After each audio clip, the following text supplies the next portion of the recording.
Welcome to Illuminati Silver. We tell the truth about silver. Today is Sunday, the 20th of June, 2021. And we're taking a look at what happened to gold and silver prices, equity markets, and oil, including the value of the dollar and some cryptocurrencies last week, and what we envisage is likely to happen this coming week or two. Now, if you listened to our normal weekly update video, which we published yesterday, then you can ignore this video, as much of it is very similar, if not the same. If, however, you didn't get an opportunity to listen to yesterday's video, then by all means listen to this one instead. And if you're new to the channel, then please by all means listen and see if you like what you hear. We are reproducing most of yesterday's video again today under a different thumbnail, as we have found that YouTube appears to be limiting the promotion of some of our videos, and we are trying to assess whether it's down to thumbnail, title, or channel name. So with that in mind, if you listened to yesterday's, please ignore the rest of this one. If you haven't, then we hope you enjoy it.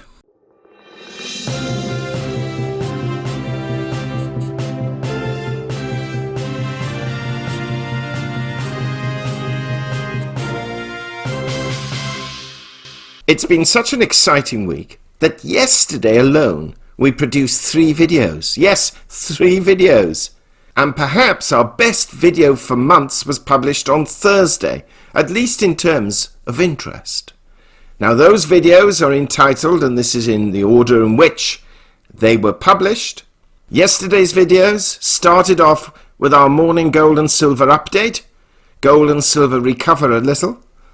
Then followed, midday or just after, by gold and silver prices fall further even after yesterday's crash. And yesterday evening, hidden reasons why the US dollar is strengthening, causing gold and silver prices to crash.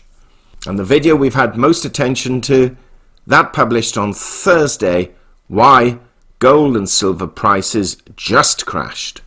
And we list each of these in the description box below for ease of reference, and they act as a good supplement to what we shall discuss today, which will be a slightly longer video than usual. So let's get on to it.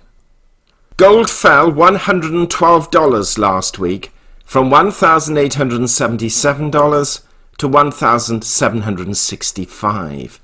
Having hit a high of 1,878 and a low of 1,761, so it closed just $4 higher than its low for the week. This represents a fall of 6%.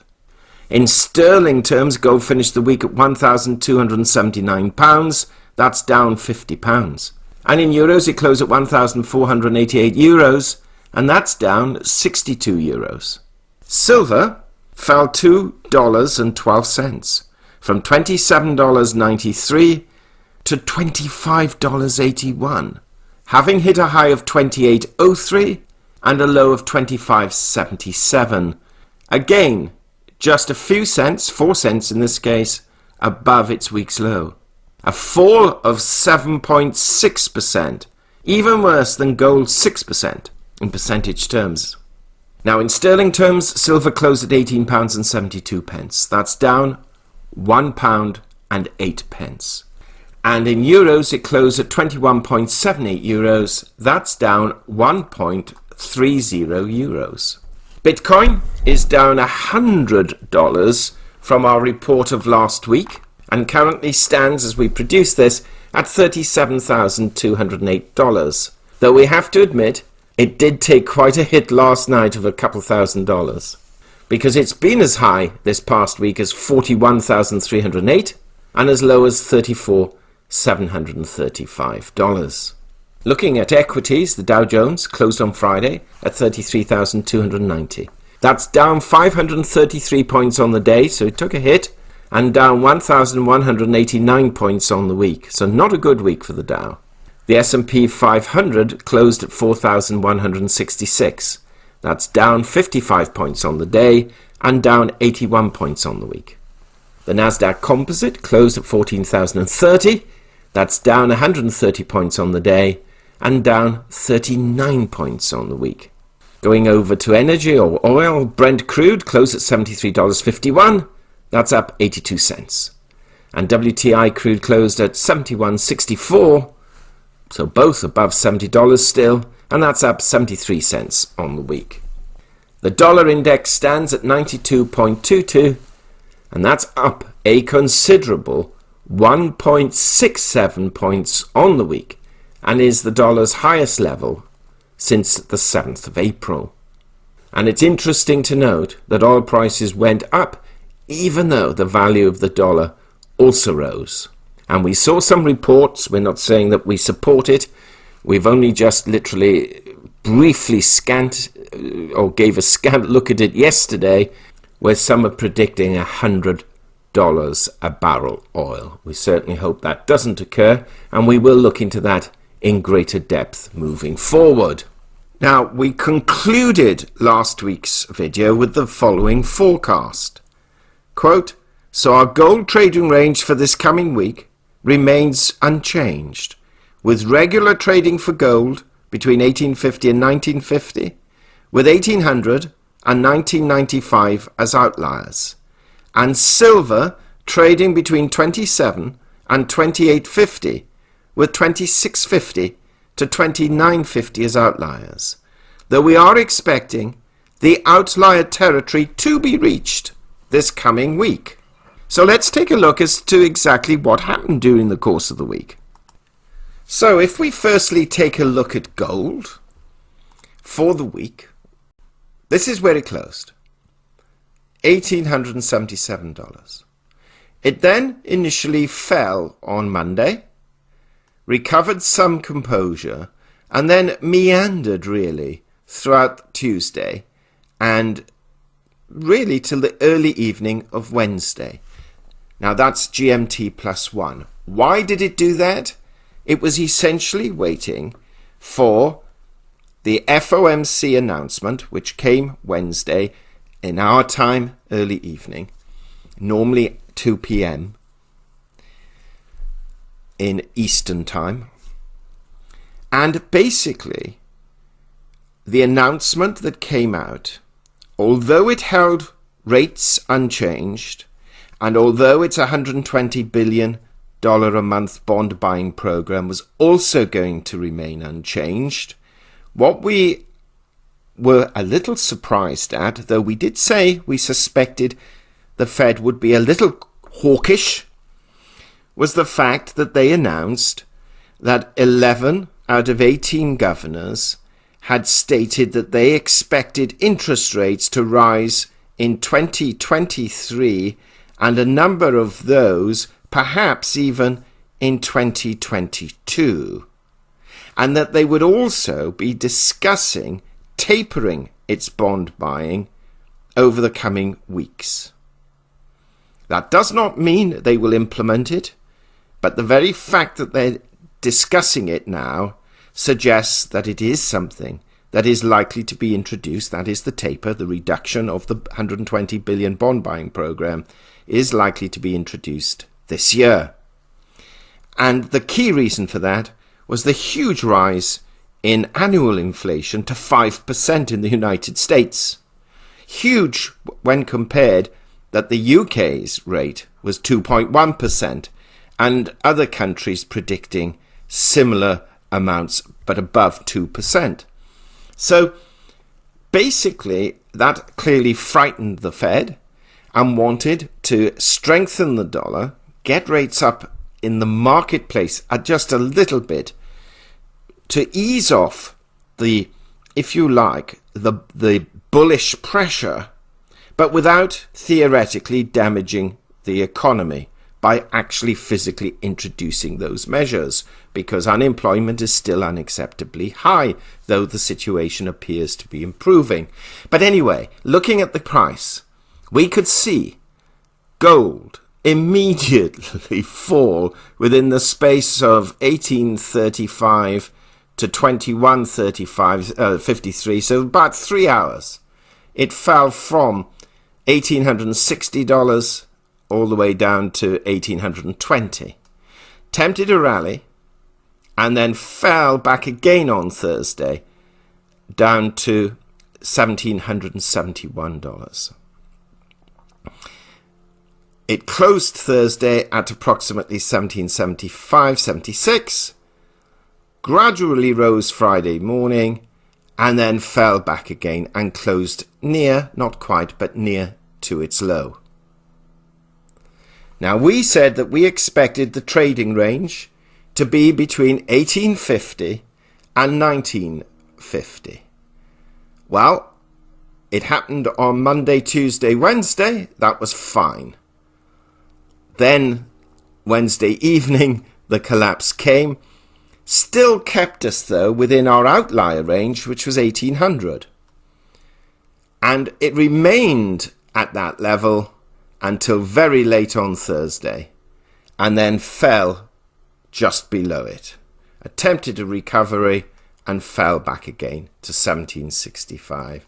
So we could claim that we were right for 4/5 of the week, but the last 24 hours or so actually knocked it out of our outlier range.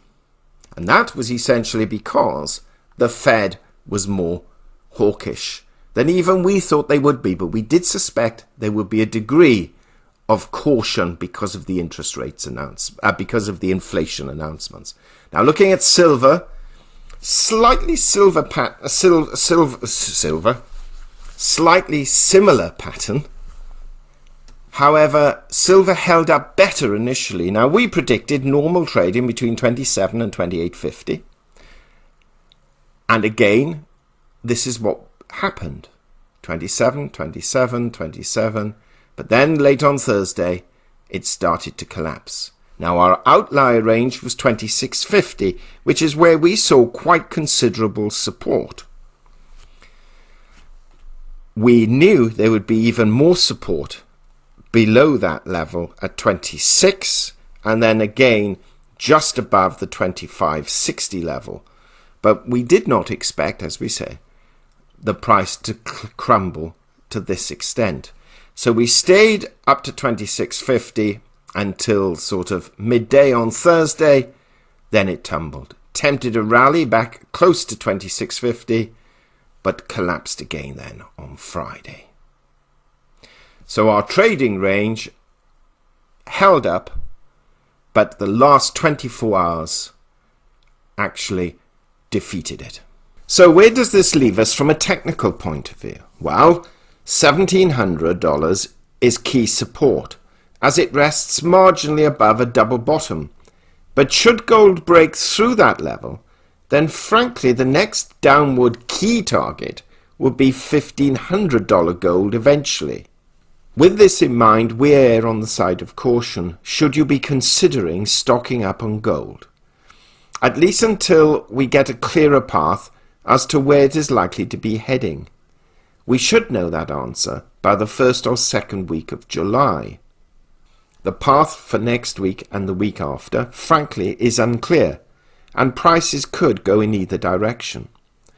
We've already tested $1,764 to the bottom. That represents November 2020's low, but has not as yet fallen to the trend line at 1730. But we have resistance now at the 50-day moving average of $1,830. So short-term and medium-term momentums are negative, though the fast stochastic suggests we're in an oversold territory. It's contradicted by the MACD index and histogram, both pointing to lower prices. So the path forward is uncertain. We are erring towards, and you'll see in our forecast, lower prices, but within a range that is reasonably acceptable. Silver markets, to use a colloquial term, were hammered last week, breaking through crucial support levels, including $26, which is eventful. Support is now seen at 25.07, and resistance, again as with gold, at the 50-day moving average, just above $27 at 27.02. Short and medium-term momentums again are negative, and both the MACD index and histograms point to lower prices. Now, let's have a quick look at the economic data this past week, which had an effect on prices, but not as anywhere near as dramatic as the FOMC statement, and what data we can see being released by the US this coming week. So looking at the economic data, we can see that on Monday nothing was scheduled, but on Tuesday we had retail sales, which actually shocked the markets. They came in at minus 1.3%, as you can see here for May, compared with what was originally 0%, but they upgraded it or revised it to 0.9% in April. Excluding automobiles, it was minus 0.7% and 0% in April. The producer price index was higher at 0.8%. The Empire State Manufacturing Index was lower at 17.4%. Industrial production marginally lower at 0.8% compared with April. Capacity utilization marginally up. Business inventories marginally down. And the Home Builders Index marginally down. So not really great economic news. On Wednesday, we saw building permits down at 1.68 million. Housing starts marginally up. And the import price index higher. And this is where we're starting to see potential inflation now coming in. The initial jobless claims, though, were higher on Thursday at 412,000 compared with 375,000. And the continuous jobless claims remained unchanged. The Philadelphia Fed Manufacturing Index was marginally down, and the index of economic indicators remained unchanged. So, quite interesting that generally economic news not terrifically great with rising inflation. Now, we have to admit we do expect June's figures to be better as the economy has picked up, and we expect rises in production and certainly in retail sales because of all the stimulus checks that people still have to spend.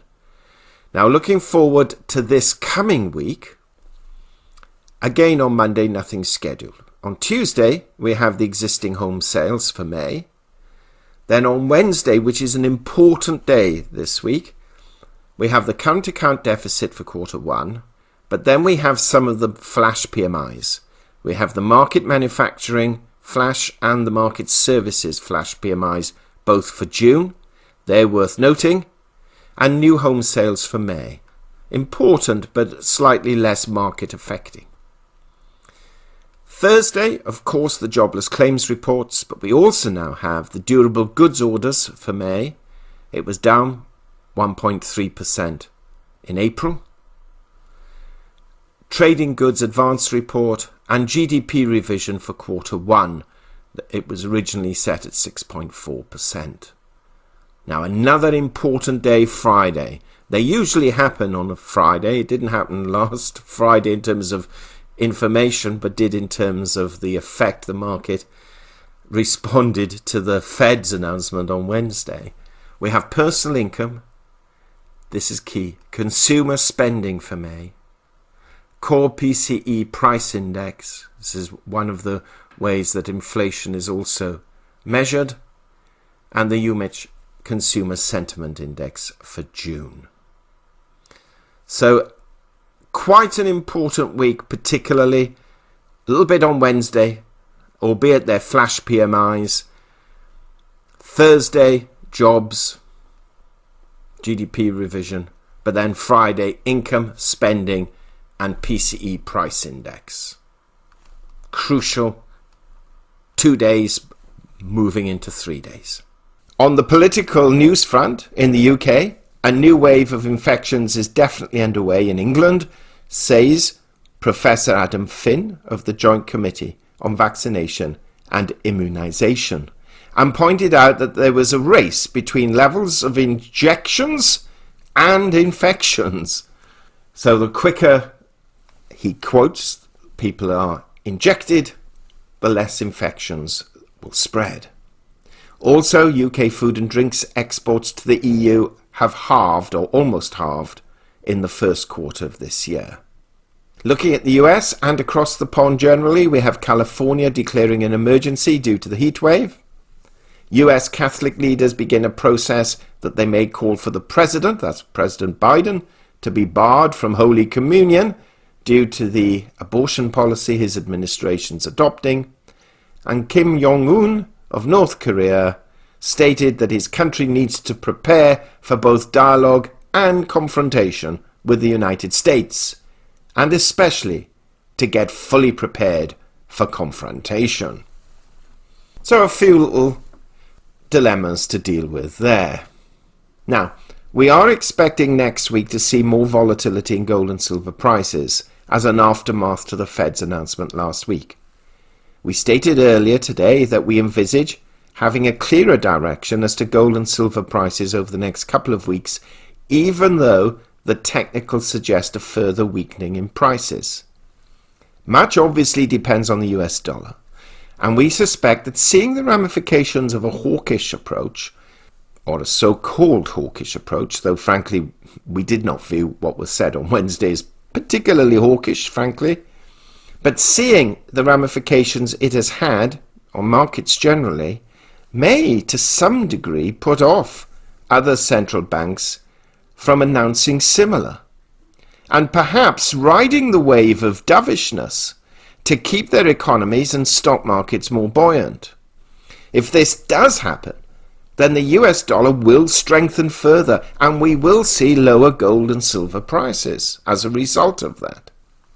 Of course, that won't go on indefinitely, but we're talking short term here.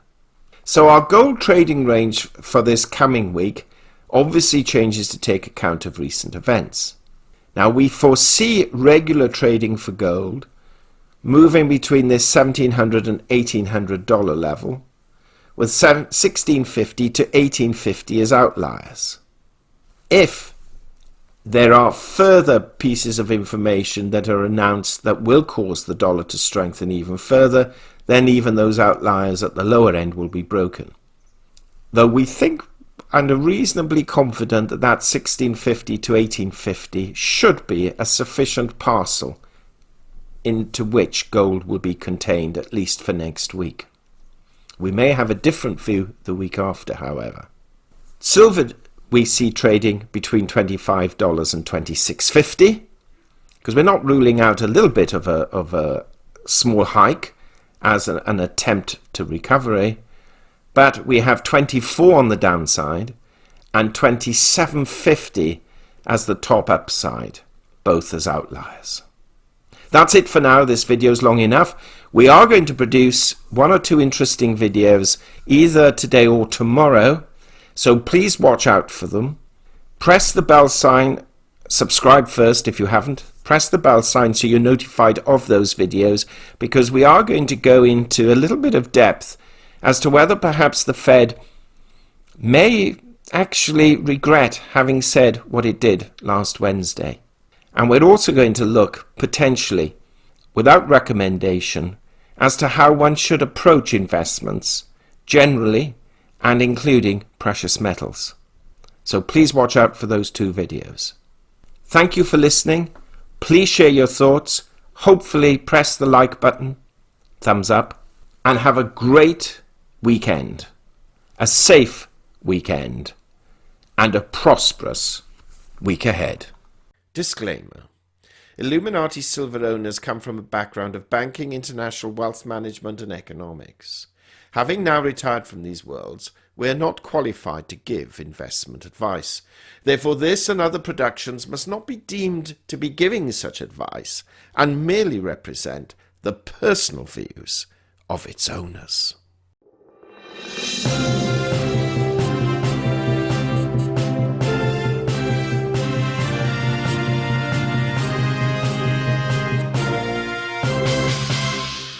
Disclaimer. Illuminati silver owners come from a background of banking, international wealth management, and economics. Having now retired from these worlds, we are not qualified to give investment advice.